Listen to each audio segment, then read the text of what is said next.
సంఖ్యను పెంపి మనకు స్వరాజ్యం సాధించుటకు జరిపిన స్వతంత్ర సమరంలో ఎందరో మహనీయులు అమరులయ్యారమ్మ. కార్యక్రమం ప్రారంభించే ముందు అమరవీరులను మధ్యలో తలుచుకోవడం మన ధర్మం. స్వేచ్ఛగా హాయిగా బ్రతుకుతున్నామంటే ఆనాటి వారి పోరాటాలే కదమ్మా. అక్క కొంచెం ఆగవే. ఏమిటి చెల్లి, ఏమిటి? ఇప్పుడు మన దేశంలో మన స్వేచ్ఛగా హాయిగా బ్రతుకుతున్నామా? ఏది ఇక్కడ ఉన్న ఒక్కరిని చెప్పమను. నువ్వు వాడిన మాట నిజమని చెప్పమను. ఓహో అదా, అయితే నువ్వు అడిగా లేనంటావు. నువ్వు అడిగా ఉన్నావేంటి? నీకు అనుమానం రావడం న్యాయమేనమ్మా. ఆనాడు మన దేశ స్వతంత్ర సంగ్రామంలో పాల్గొన్న నిజమైన స్వతంత్ర యోధులు సైతం నేటి పరిస్థితిని చూసి ఇందుకోసమే మేము ఆనాడు అంత పెద్ద పోరాటం చేశామని బాధపడుతున్నారు. మనం వచ్చిందనుకునే ఈ స్వతంత్రాన్ని ఏ కొద్ది మంది అనుభవిస్తుంటే తినడానికి తిండి లేక ఉండడానికి ఇల్లు లేక కోట్లాది మంది అష్ట కష్టాలు పడుతున్నారు. పడుతున్నారమ్మా. నీవన్నది నిజమే. ఎలా పడుతున్నారయ్యా అంటే ఎట్లొచ్చి కరువు ఎక్కడి కరువు ఎవడ సృష్టించాడు యాడకెళ్ళొచ్చింది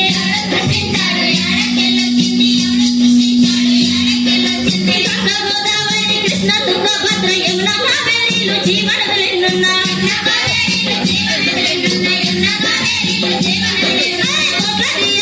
సాగు భూములు ఉన్న లక్షలాది రైతు కూలీలు మరుకున్నా మంచి నీళ్లు లేక గొడ్డులెన్నుడెత్తి భూవ బుక్క లేక దొక్క మాడుడెత్తి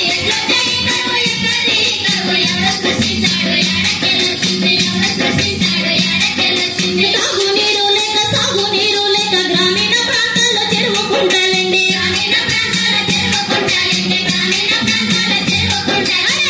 కష్టపడి రైతు పంట వేస్తే పండించిన పంట గిట్టుబాటు రాక అప్పుల బాధతో ఆగమైన రైతు కూలి నాలి లేక కుమిలిపోయిన కూలే సాగు భూములన్నీ ఉన్న గుడిసెలన్నీ పట్ట చేత పట్టి ఊరెళ్ళిపోతాను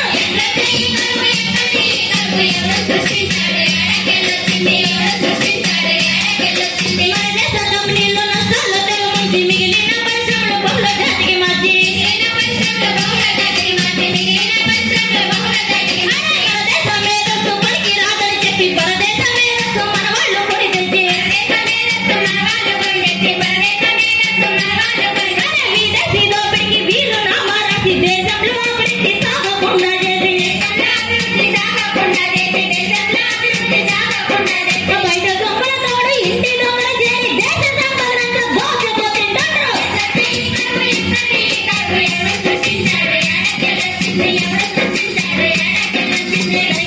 సరితా విన్నావా? ఇదమ్మా నేటి స్వతంత్ర భారతదేశంలోని పరిస్థితి. నాటి నుండి నేటి వరకు సామ్రాజ్యవాద భల్లూకం పట్టు వదలలేదమ్మా. బల్లుకుమ అంటే ఎలుగుబంటే కదా అదేం చేస్తుంది అవునమ్మా, నీవన్నట్లుగా అది మన అడవిలో ఉండే ఎలుగుబంటి కాదు, అది సామ్రాజ్యవాద ఎలుగుబంటి. దేశ దేశాల సైతం ఒక్క పట్టు పట్టిందంటే ఆ పట్టు విడిపించుకోలేమమ్మా. అలాంటి సామ్రాజ్యవాద దోపిడీ కోరికలను అర్థం చేసుకున్న మన అల్లూరి సీతారామరాజు 1920లోనే పోరాటం ప్రారంభించాడమ్మా. అయితే త్వరగా ప్రారంభించండి ఆ పోరాట కథను. అలాగేనమ్మా.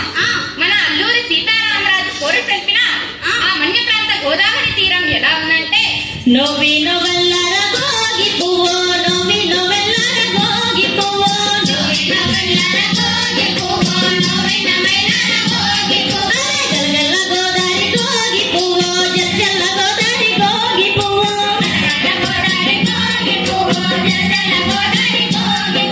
మెరికల్లు తిరుగుతూ గోగి పువ్వో పాము నడకల మల్లె గోగి పువ్వో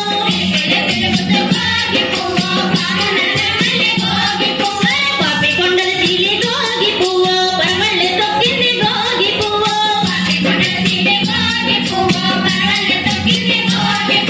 గొలుసు కొండల పారు గోగి పువ్వో పాపి కొండల తీరు గోగి పువ్వో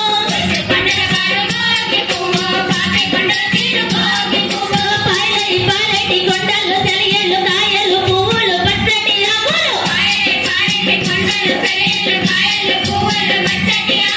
ఆ కొండ కోనల్లో గోగి పువ్వో అడవి జంతువులెన్నో గోగి పువ్వో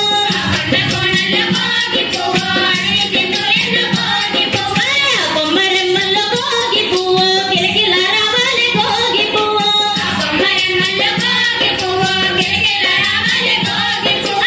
కొండ కోనల్లో గోగి పువ్వో అడవి సంపదెంతో గోగి పువ్వో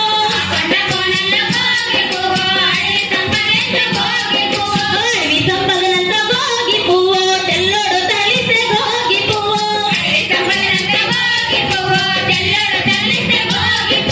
తెల్లోడి గుండెలకి గోగు పువ్వో బిల్లం బొగురు పెట్టే గోగి పువ్వో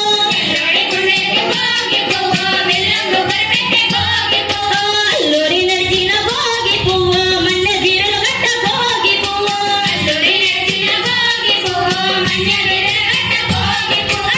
గడ్డ పిట్టలే గోగి పువ్వో మల్లంద గడ్డంలో గోగి పువ్వో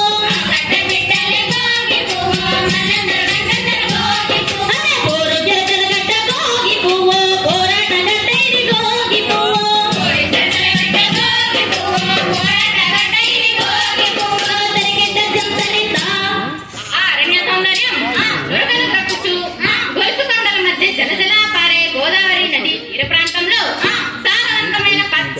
భూములు, విలువైన వృక్ష జాతులు, అడవి సంపదలతో తులతూగే మహారాజ్యముల మేలికలెక్కలా ముచ్చట గొలిపేలా ఉంది ఆంధ్రదేశమునందు మన్య వీర పోరాట ప్రాంతం. ఆ మన్య భూమిలో కోయగర్లు, కొండరెడ్లు, గుత్తుకోయలు మొదలైన అడవి జాతి వారు నివసిస్తూ ఉండేవారమ్మా. అడవిలో దొరికే పండ్లు, దుంపలు, వెదురు బియ్యం తింటూ ఎన్ని కష్టాలున్నా స్వేచ్ఛగా జీవిస్తూ ఉండేవారు. అలా ఉన్న మన్యంపై బ్రిటిష్ సామ్రాజ్యవాద భల్లుకాలు ప్రవేశించాయి. ఆ పరదేశులైన బ్రిటిష్ సామ్రాజ్యవాదులు ఆ మన్యంపై పడి ప్రజల్ని విభజించి పాలించి ఏ విధంగా పీడిస్తున్నారయ్యా అంటే, దేశమంతటిని దోచుకున్న పరదేశ ప్రభుత్వము మోపే తరువుగా ప్రభుత్వం ఆ ప్రజల ముందుగా నడివి రిజర్వు చేస్తామాందోళనమన్నారు. పందులు వేసిన తిరిగిన దుంపలను ప్రజల తిరిగిన శిక్ష, పచ్చగా పెరిగిన పచ్చిక నచ్చక పశువులంటరాదు, అద్దరినట్లే ఎండిపోవలే అన్యులంటరాదు. మండుతో కలిగి ఓర్వలేని ఏ మన్యవాసి అయినా పండు కోసి తిని నా వాణిని చెందాడనమన్నారు. ఈ విధంగా పరదేశులైన బ్రిటిషరులు మన్య ప్రాంతంలో అడుగెత్తిన నాటి నుండి ఆ మన్య ప్రజలకు అష్ట కష్టాలు మొదలయ్యాయి. చూడక్క, తెల్లదనంతోనే తిప్పలన్నీ వచ్చాయంటున్నావు గాని అంతకుముందు రాజుల కాలంలో మన వాళ్ళంతా బాగానే ఉండేవారేంటి? చూడమ్మా తెల్లదొరతోనే చెప్పలేదు. ఈ నెల చెప్పలేదమ్మా. 100 ఏళ్లుగా తిరుగుబాట్లున్నాయి. 800 సంవత్సరాల క్రితం ప్రతాపరుద్రుడనే కాకతీయ చక్రవర్తి మన గిరిజనులను పండు కట్టమని వేధిస్తుంటే సమ్మక్క సారక్క వీరనారి మనుల నాయకత్వాన మన వాళ్ళు తిరుగుబాటు చేశారమ్మా. అయితే తిరుగుబాటు మన వేదాంతం అంటావు. అందుకేనమ్మా ఆ మన్యంలో ఉన్న ప్రజలను ముఠాదారులుగా, కూలీలుగా, రైతులుగా విభజించి వారి మధ్య ఐకమత్యం లేకుండా చేసి పీడించడం ప్రారంభించారమ్మా బ్రిటిషర్లు. ఈ దారుణాలన్నిటికీ బ్రిటిష్ ప్రభుత్వం నియమించిన తహసీల్దార్ అనే బాస్టియన్ నాయకత్వం వహించాడు. ఆ తహసీల్దార్ బాస్టియన్ ఎలాంటి వాడంటే,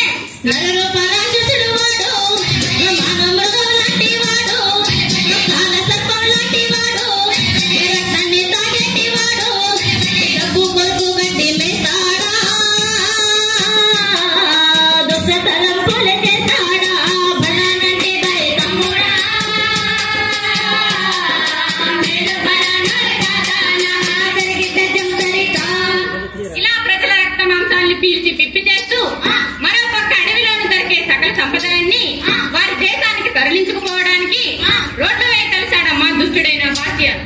కలిసిందే తడువుగా అక్కడున్న మన్య ప్రజలందరినీ కూలీలుగా మార్చి ఏ విధంగా హింసించి రోడ్డులో లాగిస్తున్నాడయ్యా అంటే, లాగరా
కోసులకి 6 కోసులు అన్నావు.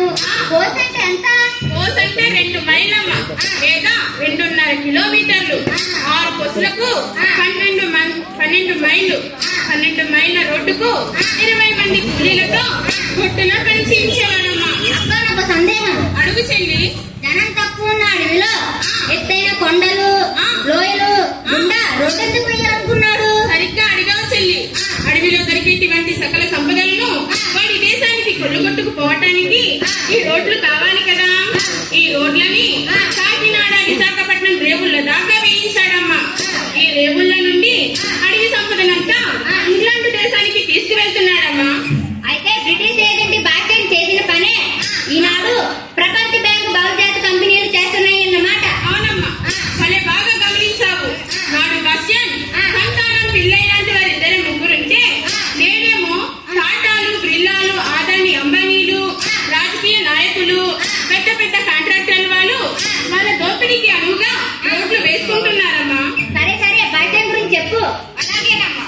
ఆ బాస్టన్ పెట్టిన బాధలు తాళలేక అడవిలో దొరికే కాయ పండు ముట్టే హక్కు లేక అక్కడున్న ప్రజలందరూ ఏ విధంగా రోధిస్తున్నారయ్యా అంటే, అడవి పండ్లు వేలున్నవి అందుకుంటే అమ్మ పాదరా, వెదురు బియ్యమే ఉన్నవి పిడికెడు నలిగిన శిక్షరా, కొండటేనే ఉన్నవి ఇంటి తాగ చండితురు ఆకలి మండల జ్వాలలో అన్నాడుతుందా వన్యము బలనటిపై తప్పడా వేలు బలనైనా కరిగిద్ద జందరితా ఆ గిరిజనులు ఆకలికి తాళలేక చింతంబరిని త్రాగసాగిరట చివరకు గతి లేక.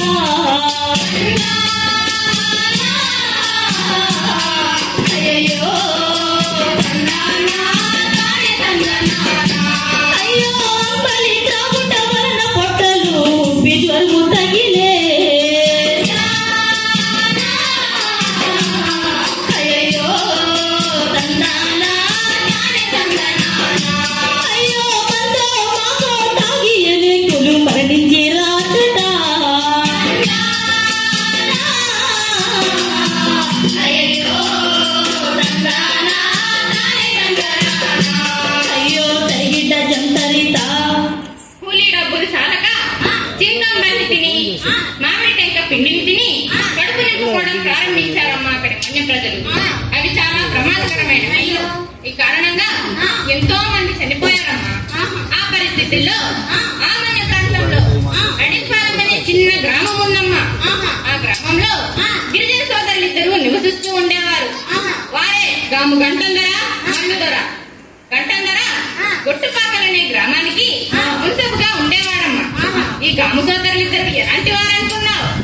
ఓహో జాగేలా వినరయ్యా ఈ గామ సోదరుల వీరగాథలను. ఓహో జాగేలా వినరయ్యా, ఓహో జాగేలా వినరయ్యా ఈ గామ సోదరుల వీరగాథలను. ఓహో జాగేలా వినరయ్యా, గంటందరీరు కలియుగాచినడు గామ మల్లదర భీమబలుడురా. గంటందరీరు కలియుగాచినడు గామ మల్లదర భీమబలుడురా.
మీకు ప్రజల్లో మంచి పలుకుబడి ఉందని తెలిసింది. మమ్మల్ని రమ్మన్నారు కదా, కారణం ఏంటి? ఒక ముఖ్యమైన పని మీద పిలిపించి తిని. ఏంటి ఆ ముఖ్యమైన పని? ఇక్కడ కూలీలకు పొగరు చాలా అధికంగా ఉన్నది. అయితే జాలి తలిచి పనులు ఇప్పిస్తే కూలీ చాలని కేకలు వేస్తున్నారు. వీరి పొగరు తక్షణమే అణచుకొనచో నేనెందుకు బ్రతికి ఈ బ్రిటిష్ సామ్రాజ్యానికి తలవంపు. మీకు ప్రజల్లో మంచి పలుకుబడి ఉందని తెలిసింది. ఈ ప్రజల్ని ఎనగదొక్కటకు మీరు నాతో చేతులు కలిపినచో మీరు కోరిన కానుకలు ఇచ్చదను. మనలో మాన్యములో కోరుకొనుడు. నిస్సహాయులైన పేద ప్రజానికాన్ని ఏడిపించడం నీకు తగదు. దయచేసి వాళ్ళు హింసించడం మానుకోండి. పోనీ నేను పిలిపించినందుకు నాకే నీతులు చెబుతారా? మిమ్మల్ని మీ ప్రజల్ని బూడి చేసేదను. ఈ విషయం తెలుసుకొనుడు. ప్రజల్ని మీరు హింసిస్తుంటే మేము చూస్తూ ఊరుకుంటామనుకున్నారా? ఒరే మూర్ఖులారా, నేను మీ మంచి కొరకు చెబుతుంటే మీరు ప్రజల మంచి కొరకు చూస్తున్నారు. మీకు మీ ప్రజలకి కలిపి ఒకే గోరి కట్టేదను. కొండ వల్లలారా. ఇలా మాట్లాడిన భాష్యంతో ఉగ్రరూపం దాల్చిన గంటం ధర మందు ధర ఏమంటున్నారంటే, పిచ్చి పిచ్చిగా వాగకు, పిచ్చి తిట్టుచున్నావుగా, వయసుతో గట్టి మెచ్చడి, పశువు జన్మమే మెచ్చలా, చావుకు బెదరము తెలుసునా, ఒళ్ళు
పిచ్చి మాటలు ఆపు. హీరో అంటే సినిమా హీరో అంటున్నావా? హీరో అంటే జనం మనిషి, సమాజం కోసం త్యాగశీలి, రాజకీయ దృష్టి గలవారు, శత్రువులను ఎదుర్కోగలిగే సాహసగలవారమ్మా. అయితే మన రామరాజు ఆరడుగుల అందగాడు కాకపోయినా, వెనుకలు తిరిగిన కండగాడు కలగాడు కాకపోయినా, రక్త శుద్ధి చిత్తశుద్ధి గలవాడు అన్నమాట. సన్యాసిలా కనిపించిన గిరిజనుల బాధలు గాథలు తెలుసుకుంటూ ఉన్నాడమ్మా. 20 ఏళ్ల వయసులోనే అరణ్యానికి వచ్చి కష్టభరితమైన జీవితానికి అలవాటు పడ్డాడమ్మా. తెల్లదొర భాష్యం పెట్టే బాధలు తాళలేక ప్రజలు తీవ్ర ఆందోళన చెందుతున్న సమయాన సమస్యల సుడుగుణంలోకి దూకాడమ్మా. అలా వచ్చిన మన అల్లూరి సీతారామరాజు ఉగ్రరూపం దాచి ఓరి నీకుడా భాష్యం, ఏ దీనులను రక్షించడానికి నీవు కొలిచే యేసు ప్రభు శిలువనెక్కాడో ఆ దీనులను హింసించి నువ్వు అపరాధం చేస్తున్నావు అని మన అల్లూరి సీతారామరాజు గర్జించగానే ఆ ఉగ్ర రూపాన్ని చూసిన భాష్యం నిశ్చేష్టుడై మెల్లమెల్లగా కిల్లిలాక నుంచి దాచుకున్నాడమ్మా. ఇది చూసిన అక్కడి మన్య ప్రజలు పరమానందంతో రాజుకు సవినయంగా నమస్కరించుకున్నారు. అప్పటి వరకు ఆ తెల్లదొర భాష్యాన్ని పెట్టిన బాధలను ఏకరువు పెట్టుకున్నారమ్మా. అది విన్న మన అల్లూరి సీతారామరాజు తన పక్కనే ఉన్న గంటంధర వీపు తట్టు ఏమంటున్నాడంటే,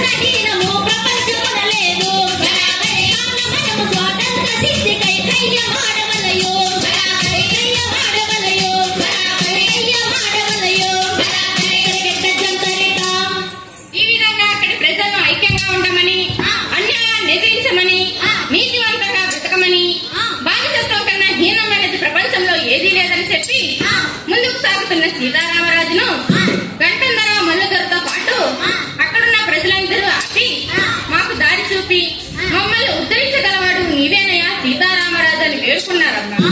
ఇదిగో ఈ కృష్ణదేవిపేట రామాలయం వీరు నివసించకు అనువుగా ఉన్నది. అక్కడ ఉంటూ తమకు తగిన సలహాలిస్తూ తమకు తోడ్పడమని అక్కడ ప్రజలంతా పట్టుబట్టారమ్మా. అమ్మా, అంత గొప్పవాడన్నమాట. అక్క, ఆయన పుట్టుపూర్వోత్తరాల గురించి నీకు తెలుసా? తెలియకేమమ్మా. ఆయనది విశాఖపట్నం జిల్లా పాండ్రంగి గ్రామం. 1897లో ఆయన జూలై 4వ తారీఖున పుట్టారమ్మా. అంటే ఆయన పుట్టి 127 సంవత్సరాలు అవుతుందన్నమాట. అవునమ్మా, ఆయన పుట్టి 127 సంవత్సరాలు అయితే ఆయన పోరాటానికి 100 ఏళ్లు ఉంటాయి. ఇప్పటికీ ఆంధ్ర ప్రజల మనసుల్లో ఆయన నిలిచి ఉన్నవాడు కాదు, అసామాన్యుడు. తెలుగువారి పుణ్యంబుల కంటరే దినముక తీరుగా బాలుడు పెరిగాడు. పెద్ద ఉద్యోగం చేయాలి తరంటూ పెద్దల తెరిపై ఆశ నిలిపినారే. ఆంగ్లము నేర్పే బడికి పంపినారే.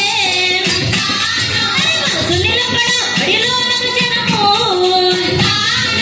పుస్తకాలను బడిలో పెట్టించి యోచన పొగదిన అడవికి నడిపింది. మలమలలాడే ప్రజలను చూచి సలసలనెత్తులు కాగెను బాలుడికి. స్వాతంత్రం స్వాతంత్రం అన్నాడు. బాధిత చదువుల పనియేలన్నాడు. ఇవే కాదమ్మా, సంస్కృతాన్ని వేదాంత గ్రంథాన్ని చదివాడు. సంతృప్తినివ్వని సమాధానాలు ఇవే అతనికి అడవిదారి పట్టించాయి. తినడానికి తిండి లేక, కట్టుకోవడానికి బట్ట లేక కోట్లాది మంది అష్ట కష్టాలు పడుతున్నారమ్మా. ప్రజల్ని బాధల్ని చూసి అతను చలించిపోయాడు.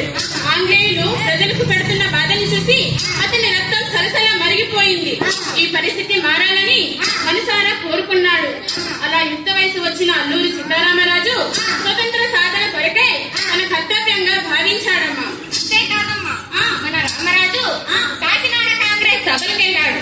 అక్కడి పెద్దలతో రాజకీయాలు చర్చించాడు. గాంధీ గారు హింస కూడదన్నారు, అహింసా మార్గమే మేలన్నారు. గాంధీ గారి పద్ధతి గిరిగీసి పోరాటాన్ని తన్ని హద్దుల్లో ఉంచడం, ప్రజల్లో వచ్చిన చైతన్యాన్ని నొక్కిపట్టి ఉంచడం మన రామరాజుకు నచ్చలేదు. ఆ తరువాత కొంతమంది గదర్వీరులను కలిశాడమ్మ మన సీతారామరాజు. వారి ధైర్య సాహసాలు త్యాగాన్ని చూసి ఉప్పొంగిపోయాడు. వారు ఎలా ఉన్నారంటే, ఆయుధాలు ధరించి ఉన్నరే తందాన తందాని తందనే పట్టుదలని జాగలమని వారు తందాన తందాని తందనే నిరకుశల అంతమంటరే తందాన తందాని తందన వారిని హతమార్చెయ్య కంటరే తందాన తందాని తందన ఆయుధాలు రా తందాన తందాని తందన శత్రుహననము తందాన తందాని తందన జరిగేత జంతరిత. ఆ విప్లవీరులు స్వతంత్ర సిద్ధికిచ్చే మార్గం ఇదే అంటారమ్మా. మన రామరాజుకి గాంధీ గారి అహింస సిద్ధాంతం నచ్చలేదుగా, మరి ఇది నచ్చిందా? నచ్చలేదమ్మా. ప్రజలకు దూరంగా ప్రజలతో సంబంధం లేకుండా వ్యక్తులను లక్ష్యం చేసే విధానం రాజుకు నచ్చలేదు. ఆ సమయంలో ఈ రెండు విధానాన్ని చూసిన ఉపయోగపడే వాటిని తీసుకొని విప్లవం నడిపితే తప్ప, ప్రజలతో ప్రజా విప్లవాన్ని నడిపితే తప్ప ప్రజా పోరాటాన్ని నిశ్చయించుకున్నాడమ్మా. అలా నిశ్చయించుకునే తడువుగా ప్రజల కోరిక మేరకు కృష్ణాదేవి తట్టులో తన నివాసాన్ని ఏర్పరుచుకున్నాడు రామరాజు. తన చుట్టుపక్కల ఉన్న గ్రామాల నుండి ప్రజలు తండోపతండాలుగా వస్తున్నారు. తమ రామరాజుకి పండ్లు పాలు ఎవరికి తోచిన వాళ్ళు సంతోషంగా సమర్పించుకున్నారమ్మా. అంతేకాదమ్మా, రామరాజుకు తమ రామాలయాన్ని స్థాపన చేశారు. అక్కడున్న ప్రజలంతా ఆయనకి ఏ విధంగా నీరాజనాలు పలికారంటే, ఓ స్వాతంత్ర వీరుడా స్వరాజ్య భానుడా అల్లూరి సీతారామరాజా అల్లూరి సీతారామరాజా.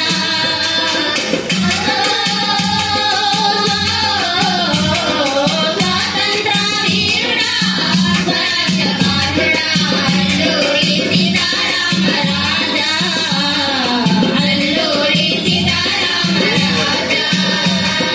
అందుకో మా పూజలందుకో రాజా అందుకో మా పూజలందుకో రాజా అల్లూరి సీతారామరాజా అల్లూరి సీతారామరాజా. తెల్లవాడి గుండెల్లో నిదురించిన వాడా మా నిదురించిన పౌరుషాన్ని రగిలించిన వాడా తెల్లవాడి గుండెల్లో నిదురించిన వాడా మా నిదురించిన పౌరుషాన్ని రగిలించిన వాడా. త్యాగాలే భరిస్తాం కష్టాలే భరిస్తాం త్యాగాలే భరిస్తాం కష్టాలే భరిస్తాం. నిశ్చయముగా నిర్భయముగా నీ వెంటే నడుస్తాం నిశ్చయముగా నిర్భయముగా నీ వెంటే నడుస్తాం నీ వెంటే నడుస్తాం. అంత గొప్పగా చూసుకున్నమాట ఆ సీతారామరాజు. అవునమ్మా. ఆ మన్య ప్రజలతో అల్లూరి కలిసిపోయాడు. వారిలో స్వతంత్ర పిపాసాను రేకెత్తించాడమ్మా. ఆవరి నుండి ఆ సూర్యుడు తందాన తందాని తందన కించన కిరమలు తీసి పైకి తందాన తందాని తందన ప్రపంచానికే పంచిన విధముగా తందాన తందాని జనుల ప్రేమతో తన కల్పించిన తందాని తందన పట్లు బలహారముల ప్రజలకి ప్రసాదించే రాజు రాజుగా రామాయణములో వినిపించు ఆ జనులందరికీ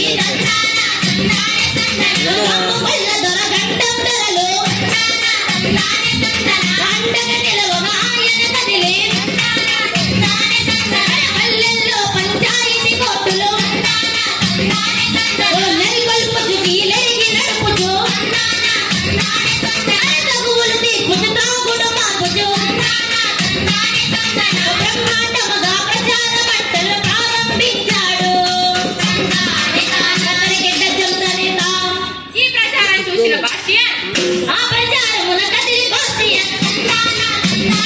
గడగడలాడుచు వణకుచు నీచుడు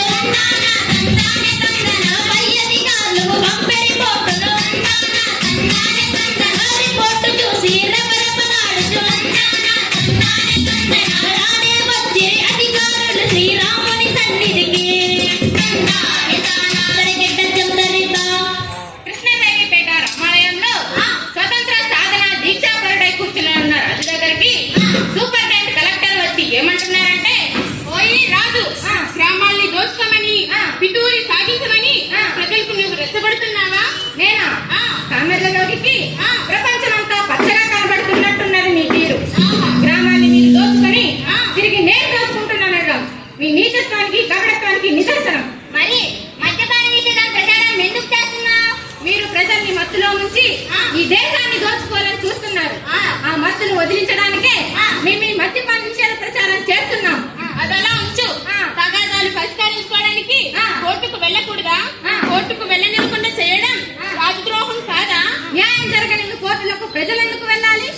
మీ బ్రిటిష్ కోర్టులు రాకపోవా? ప్రజలు ఏ కోర్టులకు వెళ్లారని తమ నెరిగిన చోట, తమ మాటలు వినే చోట తమ పంచాయతీ పెద్దలే తగులు పరిష్కరించేవారు. దాన్ని ప్రజలు శిరసావహించేవారు. మీ దోపిడీ చట్టాలు మాకు న్యాయం చేయవు. అందుకే మీ చట్టాలు ఎవరు నమ్మరు. ఇదిగో నువ్వు రాజద్రోహం చేస్తున్నావు. నీకు 121A, 120B, 307 సెక్షన్లు వర్తిస్తాయి. ఇలా రాజద్రోహం ఆరోపించి నర్సీపట్నం గ్రామం హద్దుల్లో ఉండాలని ఆంక్షలు విధించారమ్మా. ఆ సమయంలో రాజును చూడటానికి ప్రజలు తండోపతండాలుగా వస్తున్నారు. అలా వచ్చిన ప్రజల్ని చూసి బ్రిటిష్ రాజ్యానికి వ్యతిరేకంగా చేతని పరిచి పంపించేవారమ్మా. ఇలా వస్తున్న ప్రజల్ని చూసి అధికారులు భయపడిపోయారు. అమ్మో, ఇక లాభం లేదనుకుని రాజుకు ఎరవేద్దామనుకున్నారు. పైడి పుట్టి దగ్గర 30 ఎకరాల భూమి ఇచ్చి వ్యవసాయం చేసుకోమన్నారమ్మా. కొద్ది రోజుల తర్వాత రాజు ఉన్నట్టుండి పోలీసులు కళ్ళుగప్పి వారు విధించిన ఆంక్షల నుండి వెళ్లిపోయాడమ్మా. ప్రజల్లో తన కృషిని ఉధృతం చేశాడు. అది ఎలాగంటే అటవీ శాసనాలను ధిక్కరించమని, బ్రిటిష్ ప్రభుత్వాన్ని లక్ష్య పెట్టవద్దని ప్రజాతంత్రులను సాయుధులు చేస్తూ వచ్చాడమ్మా. అలా సాయుధులైన ప్రజలు చింతపల్లి పోలీస్ స్టేషన్ పై ఏ విధంగా దండెత్తారంటే, గిరిజన రైతుల తరపును కనులు చూసి పోలీసుకు గుర్తుపడిపోయరా కనకగిరిరా తిరిగరా గిరిజనులు ముత్యమట్టలు దైవరానికి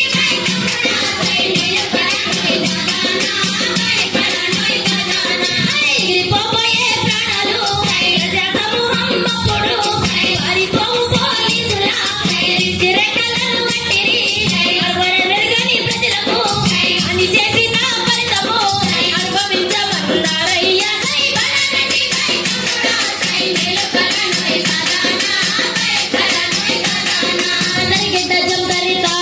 ఈ విధంగా విధి విరామం లేకుండా స్టేషన్లు కొల్లగొడుతూ ఆయా స్టేషన్ల బందీలో ఉన్న వారిని విప్లవ సైన్యంలో చేస్తున్నాడమ్మా.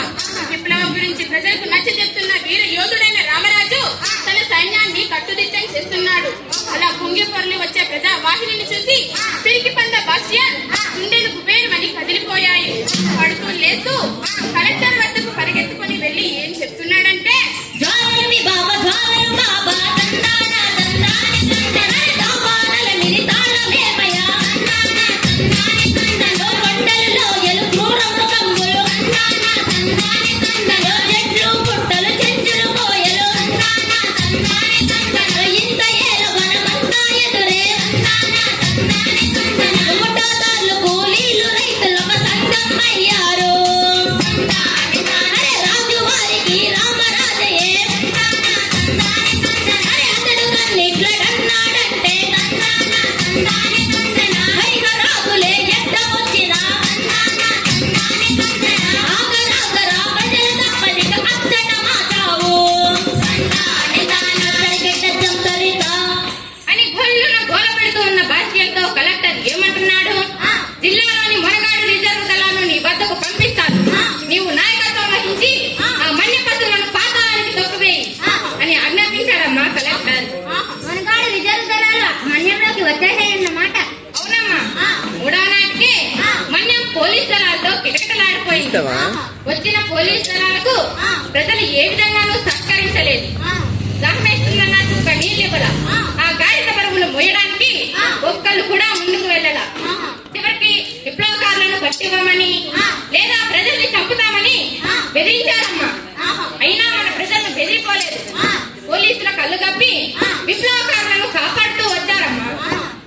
యోధులుగా మారారు. సాహసులు గెరిల్లాలురా సైకలందు ఉన్నారురా దిక్కులు పిక్కాటిల్లగా గండ్రు గండ్రు మణియల్పురా పొంగు తిన్న పోలీసులు కూలి తరుణము చూసిరి గోలగ పులియని లేచిరి ఇటు కాదు అటు అన్నారురా గొడ్రు గొడ్రు మణియల్పురా అటు కాదు ఇటు అన్నారురా ఇటు తట్టు కాదన్నారురా ఎగబడి ఒక తరి ఉరికారు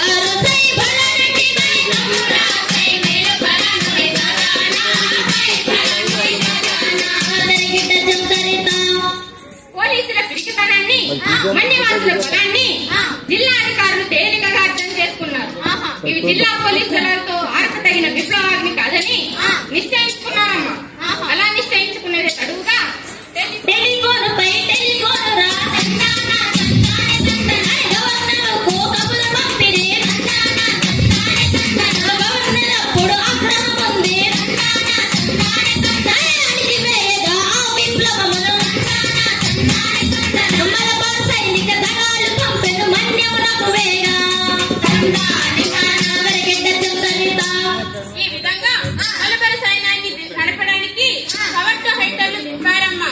వారు లెఫ్ట్ రైట్ దొక్కుచు అడవిలోకి దిగారు. అవునమ్మా, ఆవులిస్తే పేగులు లెక్కించే గూఢాచారులున్నారు రాజు దగ్గర. వారి ద్వారా విషయాన్నంతా తెలుసుకున్నాడు. ఒక ప్లాన్ ఆలోచించాడమ్మా. పడాలు అనే వీరుడు ఆ విప్లవ దళాల్లో ఒక దళానికి నాయకుడు. అతన్ని పిలిపించి ఉత్తర్వు చేశాడమ్మా మన సీతారామరాజు. పడాలు, నువ్వు నేర్పల్వి, నీ దళముతో శత్రుసేనలకు ఎదురుగా పొమ్ము అని ఆజ్ఞాపించాడు మన రామరాజు. తన తోటి నాయకుని ఆజ్ఞని పడాలు శిరసావహించాడు. రాజు యొక్క యోచన ప్రకారంగా గాము సోదరులిద్దరూ తన దళముతో గుబురు చాటున దాగున్నారమ్మా.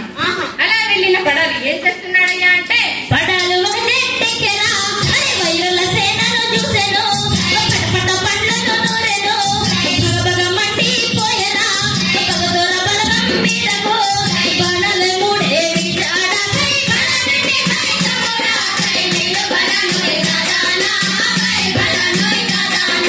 దొర్లు కన్నులు చూసిరి అయ్యో కెరిల్లన్నారు దడదడతో పక్కలెత్తిరి బాణలు వచ్చిన వైపుకు పరుగులు ఉరుకులు పెట్టారా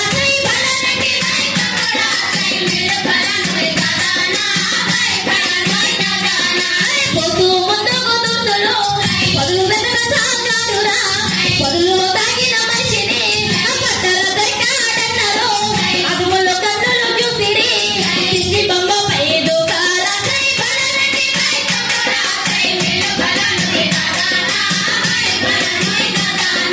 జరిగిన జందరితా పడాలు తన గెరిల్లాలతో లోయ దాటి అవతలికెళ్ళాడు. కబట్టు హైటరులిద్దరు కథలు చూసి నాలోయను చాలా తరువి ఆలోచించి నాలుగు వైపులు చూసిరి ముందు సేనలను వేగమే గుండి దట్టమన్నారయ్య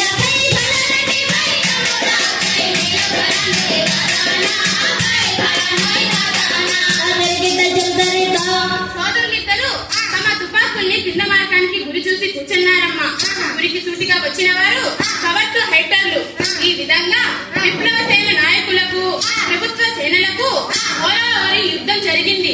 ఆ యుద్ధంలో కవర్టు హైటర్లు మరణించారు. సొర్ల సవాలు 2 లోయల పడి ఉన్నాయి.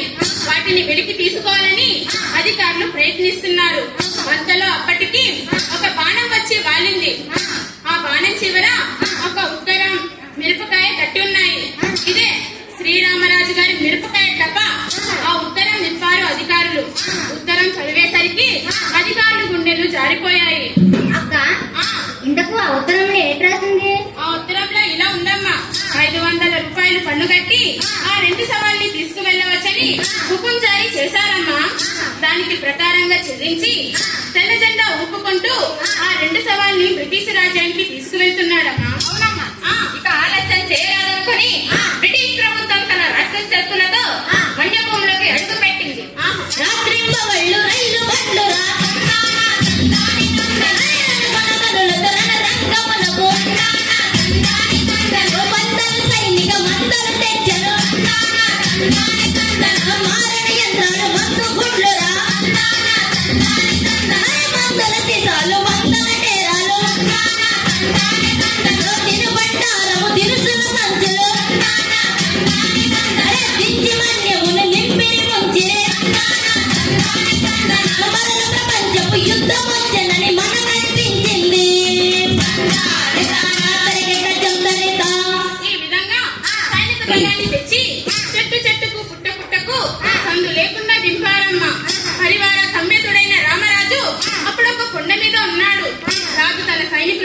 గురించి ఏమంటున్నాడంటే మెరుపు తీగ తానంతట తానై తిరుగుచు ఉగ్రుండై గురి తని వారి రక్తమున కురిపించిన తెగువ సింహనాదములు చేయుచు వీరులు చెంచులు పోయలురా సింహపు పిల్లలు ఏకుల పుట్టెలు ఛేదించిన రీతి గిరికారణ్యము దావానల ఆకీలల చందమున గడ్డలు దొర్లించి చామోములను పడగొల్పుచు భూమికి నొక్కుచు ఉరుగుచు తోకుచు తలపరి కోరుచును కలతపరిచి పగలంత సేనల నిరిటి వేసి రండి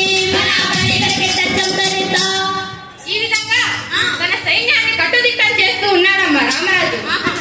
ఆ మన్య పోరాటాన్ని అణిచివేయటానికి సాధించాలని సాయుధ పోలీసులతో ఈ విషయాన్ని గ్రహించిన మద్రాస్ గవర్నర్ అస్సాం రాష్ట్రం నుండి మున్సిపల్ రైఫిల్ దళాన్ని తెచ్చారమ్మా. గుంటూరు జిల్లా నుండి రూదర్ఫర్డ్ అనే స్పెషల్ కలెక్టర్ తెచ్చారమ్మా. ఎవరక్క రూదర్ఫర్డ్ పేరు ఎక్కడో విన్నట్టుంది. వాడు కుట్రలు పన్నటంలో గుంటనక్క, దుర్మార్గాలు చేయడంలో ఓడేలు, జాలి దయ ఎరగని కఠినాత్ముడమ్మా. యుద్ధాకార కరులకు వెలుడు పెంచారమ్మా.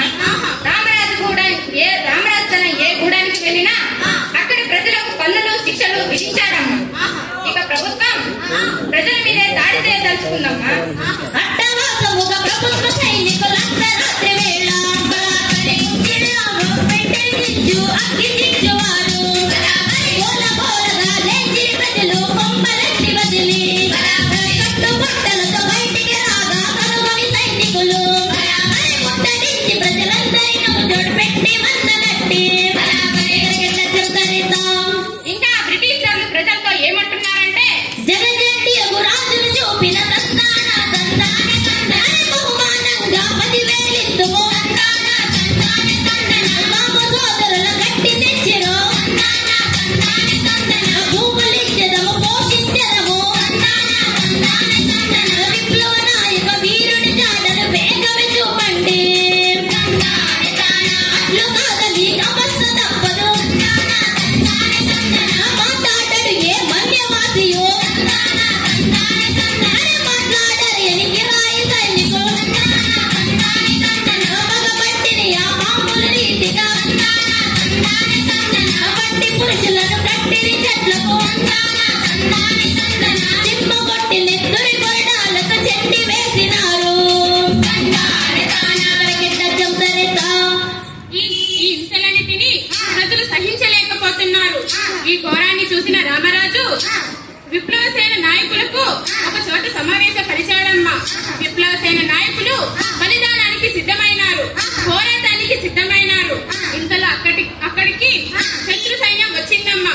అప్పుడు ఎలా ఉన్నాడంటే గంటంధర శాస్త్రవసేనల ప్రజలు చూసి చిత్తరిపడి దయలేచి భూతలంబ వరి చేత చేసి తన భుజములు వదిలించి కోటల మరి నిరవిష్టించిన మాటల నిల్చుండి యూటికి వాటి గుడ్ల ధన సూర్యుడు కాచాడు గుడ్డు మొక్కడు గుండె దూట్ల పడి కూలి ధరణి పైన చెట్టకు చెట్ట విజృంభించిన క్షణమున వరీది విచ్చలి విడినట్టు చూసిన తానై విహరించిన తెగువ ఈ విధంగా గంటంధర కొన్ని గంటల సేపు శత్రుసేనలను సంహరించాడమ్మా.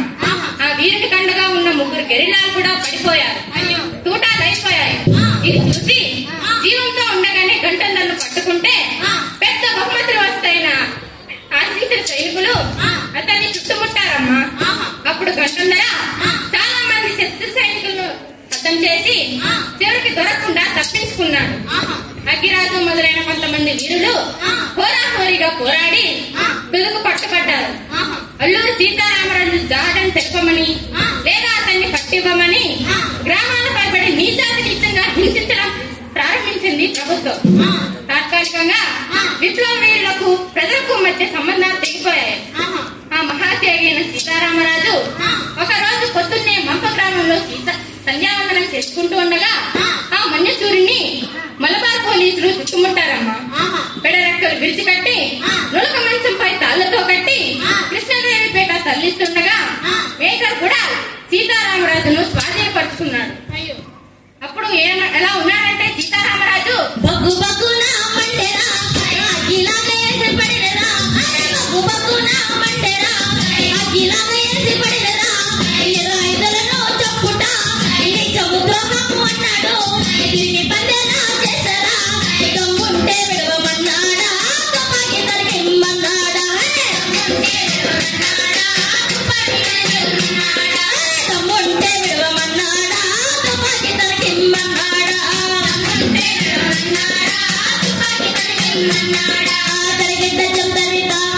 ఇలా అడిగిన సీతారామరాజును చూసి అధికారులు భయపడి అతన్ని కాల్చివేశారమ్మా.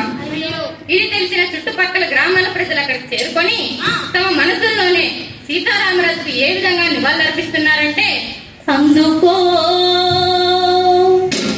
అందుకో మా జోహాలివిగో రాజా,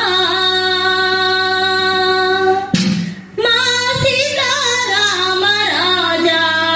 అందుకో మా జోహాలివిగో రాజా, మా సీతారామ రాజా.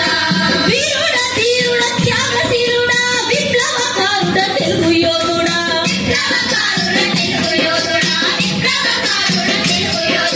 వీరుడ ధీరుడ త్యాగశీలుడా విప్లవకారుడ తెలుగు యోధుడా.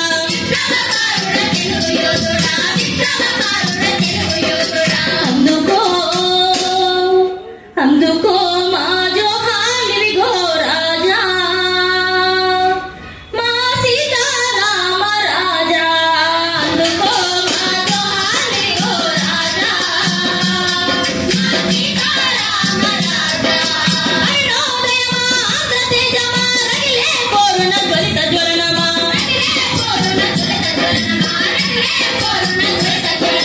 జాతి శిరపు కీర్తి కిరీటమా వెప్పులేని వీర వారసత్వమా,